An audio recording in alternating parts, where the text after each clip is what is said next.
Hello guys, good afternoon. Magandang hapon sa inyo lahat. So ngayon meron tayong nakuha ngayon na booking mula rito sa Makati, papunta na Cavite. So guys, papunta tayo ngayon ng Cavite. Na-pick up ko na po yung cellphone. Cellphone po yung dadalhin natin, no?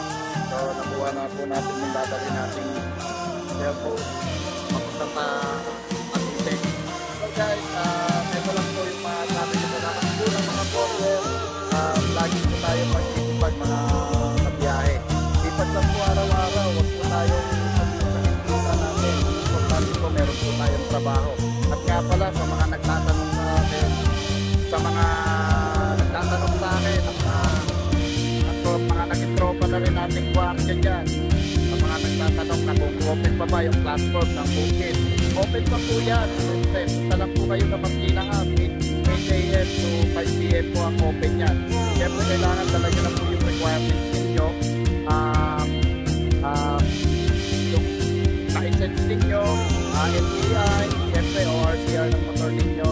At siyempre kailangan good condition ng 2013 model mataas. Okay na okay po sa booking. At siyempre sa mga kapwa ko grab rider, taga lang po tayo at trabaho lang po tayo para sa pamilya natin.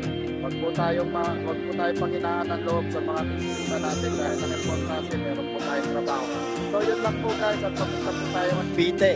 So ayan, nakuha natin dito sa Makati Pibicom Tower, Ayala Avenue, corner B, Aeropino. So papunta tayong Cavite ngayon para i-deliver ang ating na pick up. So ayan. Okay, let's go.